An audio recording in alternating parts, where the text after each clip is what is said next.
A aula de hoje trata de metais não ferrosos na construção e tem como objetivo apresentar como as propriedades desses metais não ferrosos direcionam seus usos na construção.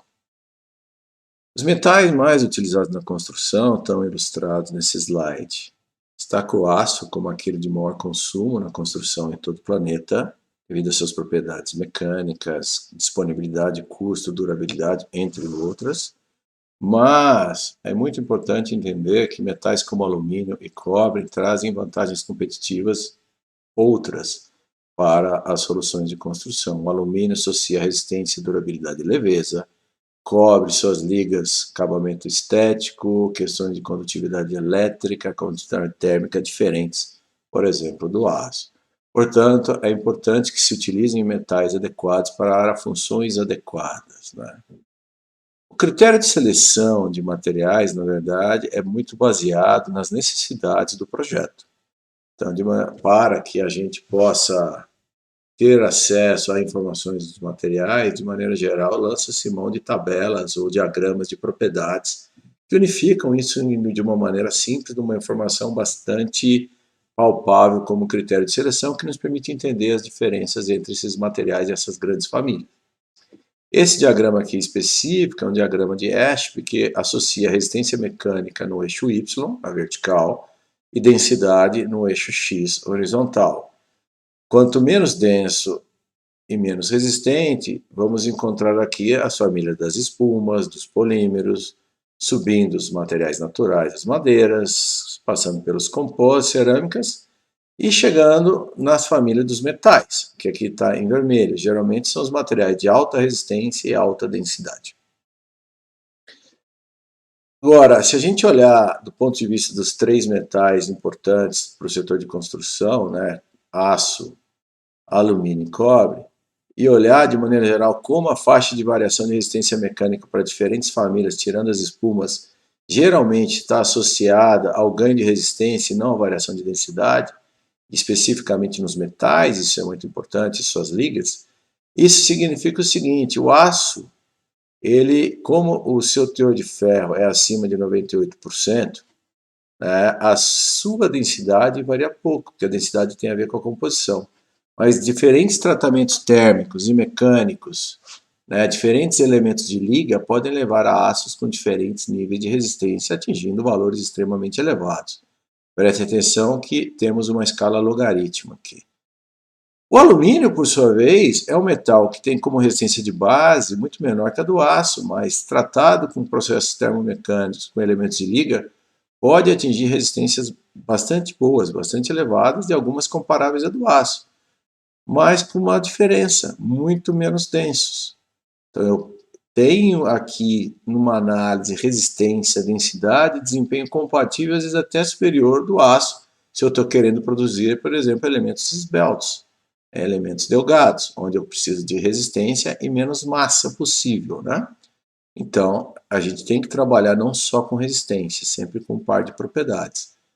No caso do cobre, que são mais densos do que o aço e do que o alumínio, eu também consigo, através de ligas de tratamento termomecânico, uma faixa de variação de resistência bastante significativa, né? Mas a elevada densidade desse material dificilmente levaria a qualquer solução de baixo peso, né? Por uma mesma faixa de resistência, talvez valha a pena se trabalhar com materiais menos densos. Isso é sempre? Não necessariamente, porque nem só de resistência vivem as propriedades dos materiais, por exemplo. Em muitas aplicações, rigidez se faz mandatória. E quando a gente analisa modo de elasticidade frente à densidade dos materiais, vê-se que o alumínio é muito menos rígido, com modo de elasticidade muito menor do que o aço e o cobre, por exemplo. Então, apesar de eu conseguir soluções, teoricamente, para uma mesma resistência mais leves, talvez eu não atinja a rigidez que eu precise e precise, de repente, aumentar a seção transversal de um elemento e o peso volta a aumentar. Então, eu preciso conhecer essas propriedades de uma maneira bastante ampla antes de sair fazendo o projeto. Então, a demanda do projeto com as propriedades dos materiais trabalhando em interação que eu possa associar desempenho mecânico, desempenho design, elementos delgados, estruturas em balanço, coisas que o valha, com a menor quantidade de material possível, né? Então o aço é uma grande equação de sucesso entre resistência e rigidez. O alumínio é menos denso, bastante resistente, mas com uma densidade menor. O cobre tem uma densidade maior, né? Ele tem um modo de elasticidade alto, elevado, contudo ele tem uma densidade elevada. Importante destacar que o modo de elasticidade, assim como a densidade, dependem muito da composição, tá? Então, apesar de diferentes tratamentos termomecânicos e diferentes elementos de liga levarem a uma faixa muito grande de variação de resistência, densidade e modo de elasticidade não seguem tanto essas propriedades. Bom, isso se eu estivesse pensando só no mundo dos elementos estruturais e as outras utilizações que a gente precisa, né, por exemplo, na construção, condução de eletricidade, por exemplo, né, dissipação de calor, né? Então, eu também posso analisar nos meus diagramas de propriedades questões de condutividade térmica e de resistividade elétrica. Quanto maior a resistividade, menor a condutividade, eu estou caminhando na direção dos isolantes. Quanto menor a resistividade elétrica e maior a condutividade térmica, eu estou caminhando na direção dos condutores de eletricidade e de calor, onde se destacam os metais pelo tipo de ligação metálica, onde seus elétrons têm grande mobilidade, comparado, por exemplo, ligações covalentes ou ligações iônicas. Dentre os metais, o cobre é o que se destaca com maior condutividade térmica, uma grande faixa, dependendo das suas ligas, e uma faixa de condutividade elétrica mais restrita, mas mais condutor ou menos resistivo do que o alumínio, que é menos condutor térmico e um pouco menos condutor de eletricidade, e ambos conduzem mais eletricidade que o aço. O que eu posso tirar de vantagem disso? Por que eu preciso de um condutor de eletricidade? Bom, eu preciso fazer um cabo de alta tensão. Quanto maior a condutividade dele, menor a associação transversal.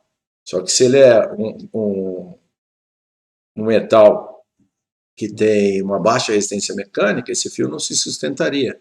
Então, de repente, eu produzo uma liga de cobre que tem uma boa condutividade elétrica, né, com alta resistência mecânica, e com isso eu consigo espaçar minhas torres de sustentação desses cabos.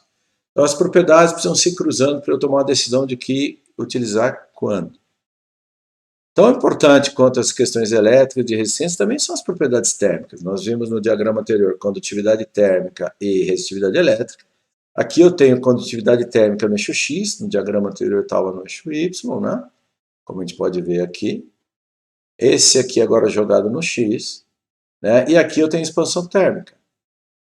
O que me interessa é a expansão térmica? Bom, as minhas estruturas construídas, meus elementos vão estar submetidos a ciclos de frio e calor.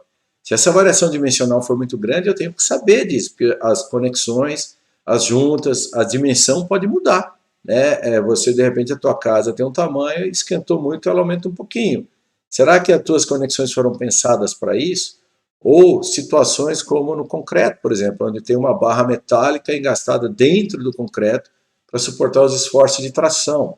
Então, se a gente olhar aqui os valores de condutividade térmica, a gente vê que alumínio, cobre, né, tem uma ampla faixa de variação de condutividade térmica, dependendo das suas ligas, o aço nem tanto, mas o aço tem um coeficiente de expansão menor que o dos outros metais. Isso é bom ou ruim? Não existe bom ou ruim, existe necessidade de entender. Mas quando eu combino materiais em sistemas ou em compostos ou em outras soluções, se eu não entendo isso, eu posso gerar, por exemplo, um problema de compatibilidade entre materiais. E se a gente analisar o coeficiente de expansão térmica do aço, ele está na ordem de grandeza do concreto. E aquela barra que está lá dentro é de aço. Ou seja, se meu pilar, minha viga, que é de concreto com aço, for submetida a ciclo de calor, ela pode expandir, encolher, e os dois materiais se movimentam de uma maneira parecida, não criando tensão de interface, não gerando separação de fases por cisalhamento. O sistema continua trabalhando. Ao mesmo tempo, se eu colocasse um vergalhão de alumínio, eu precisaria de alguma maneira fazer com que ele se dilate como o material que está ao redor dele. Ó. Caso contrário, ele pode se separar. Então, o fato de eu ter maior condutividade, né, pode ser bom para certas aplicações, maior coeficiente de expansão térmica, bom ou ruim. Então, em propriedades, pessoal, não existe certo ou errado. Quando eu comparo materiais diferentes, eu tenho que estar sempre pensando no que eu vou fazer de uso e de projeto. Agora, a solução que eu tomar baseado em resistência, modo de elasticidade, condutividade térmica, coeficiente de expansão, né, imagine outras coisas, energia embarcada no processo de fabricação, quantidade de água que gastou na fabricação, durabilidade, vida útil num certo ambiente. No final, eu também tenho que levar em conta o custo da solução. Então, metais como aço, que são bastante produzidos, têm um custo baixo comparado a cobre e alumínio. E a minha tomada de decisão tem que ser baseada em solução técnica e economicamente viável. Então, um fio de cobre contra um de alumínio, o de cobre é mais caro se eles forem iguais. Como é que eu faço o alumínio ser tão bom em condutividade, ou quase bom, em levar um cabo que me permite um desempenho parecido com o do cobre? São essas soluções de engenharia que a gente precisa entender, entendendo as propriedades dos materiais. Entenderam?